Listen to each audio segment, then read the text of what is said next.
Adam had known from the moment he stepped onto the plane that this flight would test him, but he didn't expect it to unravel before the plane even left the ground. His daughter Lily had begun fussing the moment they settled into their narrow economy seats, her small fists waving in protest, her cheeks flushed, her breaths uneven with the threat of tears. Adam bounced her gently, whispered to her, made silly noises he would have been embarrassed to make anywhere else. But nothing worked, and by the time the flight attendants began their safety demonstration, the dam broke. Lily let out a wail so piercing and sudden that a few passengers actually flinched, and Adam felt his soul leave his body. "Shish, baby, it's okay. Please, sweetheart," he murmured, rubbing her tiny back, gently rocking her, but the crying only intensified.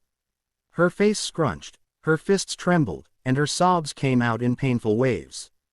The pressure change during takeoff hadn't even begun yet, and already she was miserable. Adam knew it would get worse. He'd read every article on babies and flights. He'd even packed 3 different types of pacifiers in case she hated her favorite that day. But none of that mattered when she was overwhelmed, exhausted, and scared. Passengers began shifting in their seats, some giving sympathetic nods, but many offering that particular annoyed glance reserved for parents who dared bring children onto public transportation. A woman across the aisle sighed loudly, muttering something about people these days. The businessman seated beside Adam pressed his fingers to his temples as if personally victimized by the sound. A younger girl wearing headphones made a dramatic show of turning her music volume up. Adam's cheeks burned. He hated this. Not the baby.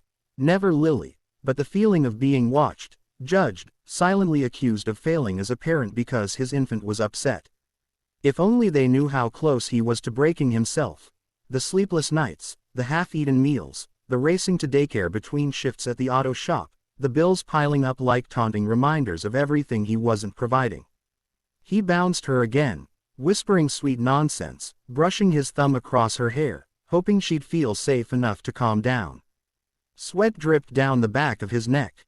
He hadn't even wanted to take this flight, but it was the only way he could afford to get Lily to his sister's wedding.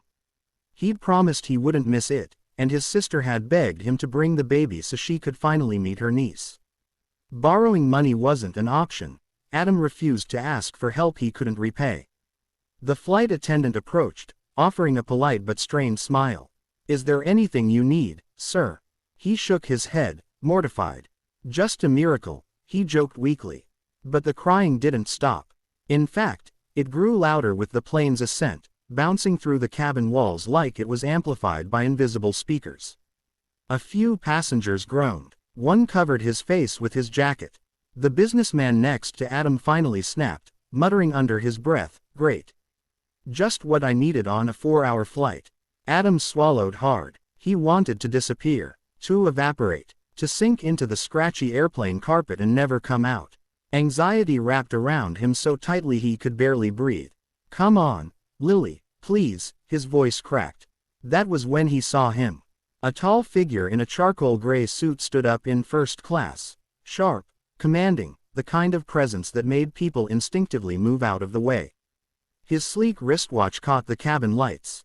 His broad shoulders, straight spine, and perfectly controlled expression radiated a level of authority Adam recognized only from people who had power, real power. A billionaire power. Adam didn't know who he was at first, only that everyone suddenly stopped pretending not to stare. A few whispered, "As that, it has to be. That's Ethan Hale, the Hale Enterprises guy." Adam had heard the name before. Everyone had. Ethan Hale was one of the richest men in the country, known for his ruthless business sense, staggering wealth, and impossibly private personal life. He wasn't supposed to be on a commercial flight. People like him had private jets, entire crews, champagne pre-departure drinks, and more legroom than Adam had in his entire apartment. So why was he walking toward him? Adam braced himself, cheeks burning so hot they could have lit the overhead lights. This was it. He was going to get scolded by a billionaire in front of 180 people.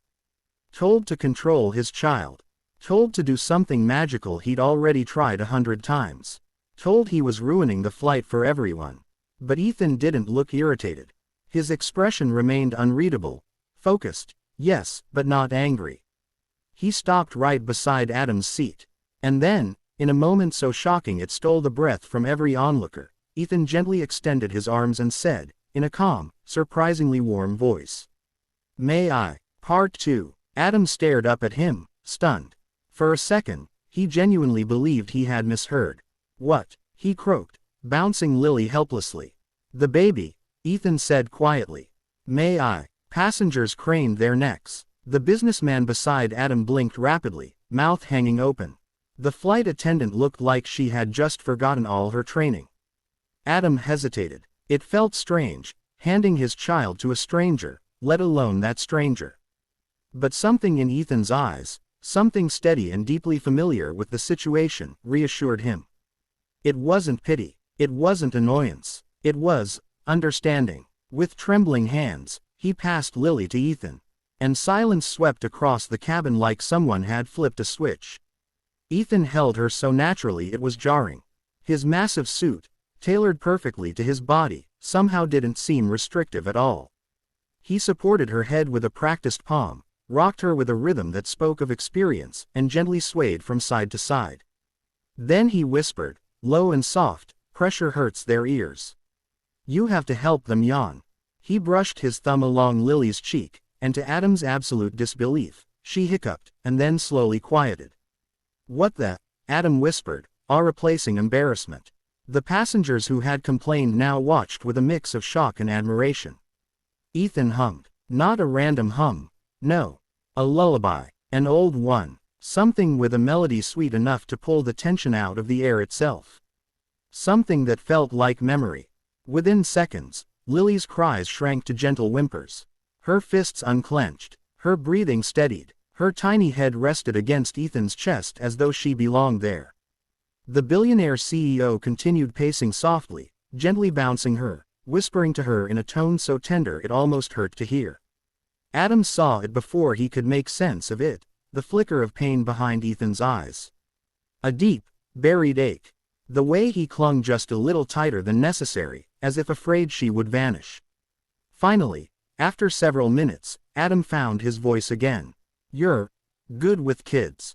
Ethan paused, his expression breaking for just a second. Not visibly, but in a way someone like Adam, who knew grief, exhaustion, and loneliness intimately, could recognize. "I had a daughter," Ethan said quietly, eyes locked on the small sleeping baby in his arms.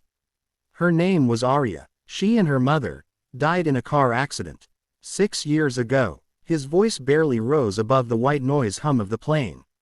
"I haven't held a baby since." Adam's breath caught. The billionaire everyone saw as cold and untouchable stood before him as nothing more than a grieving father who had once known this exact motion. Rocking, humming, soothing, only to have it ripped away. "I'm so sorry," Adam managed. Ethan nodded slightly, swallowing the emotion rising in his throat. When he finally handed Lily back, he did it with a gentleness that felt like a goodbye to something he lost long ago. Adam received her carefully, noticing she had fallen into a peaceful sleep, her tiny hand clutching Ethan's sleeve one last time before letting go. Ethan straightened, adjusting the cuff of his suit, smoothing his tie, a practiced ritual of regaining composure. But his eyes lingered on the baby longer than he meant them to. "Thank you," Adam whispered, his voice thick with gratitude. I didn't know how to." "You're doing your best," Ethan said, cutting him off. His tone softened. "And that's all she needs. Being a single parent is the hardest job in the world. Harder than anything I've ever done, and I run 17 companies." A weak laugh escaped Adam. "Feels impossible some days." "It does," Ethan admitted, his gaze drifting out the cabin window. "Especially when you're doing it alone." Without preamble, he pulled a card from his inner pocket, a sleek, matte black business card, embossed in silver. He handed it to Adam. "This is my direct number," Ethan said. "Not my assistant's. Not my office. Mine." Adam's hands shook holding something that probably cost more to print than his last week of groceries. Why would someone like you give someone like me?" "This isn't charity," Ethan cut in. "It's something I wish someone had done for me." He paused. "A little support. Someone to call when everything feels like it's falling apart." Someone who understands. Adam swallowed the lump in his throat. Are you sure? He whispered. Ethan nodded once. You helped me today more than you know. Me? How? Adam asked, baffled. Ethan looked at Lily, sleeping, peaceful, tiny fingers curled around Adam's shirt. Because for the first time in 6 years, he said softly, painfully, honestly, I remembered what it felt like to hold my daughter without the ache killing me. Adam couldn't speak. Neither could many of the passengers who had witnessed the moment. Some blinked back tears. Some simply stared in disbelief at a billionaire bearing his heart to a stranger in economy.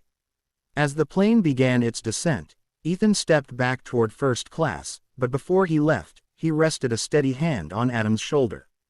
You're not as alone as you think, he said. And for the first time in a long time, Adam believed it. The plane touched down with Lily still sleeping peacefully, Ethan disappearing into the crowd as silently as he had arrived, and Adam holding both his daughter, and a business card that felt like the beginning of something neither of them could have seen coming.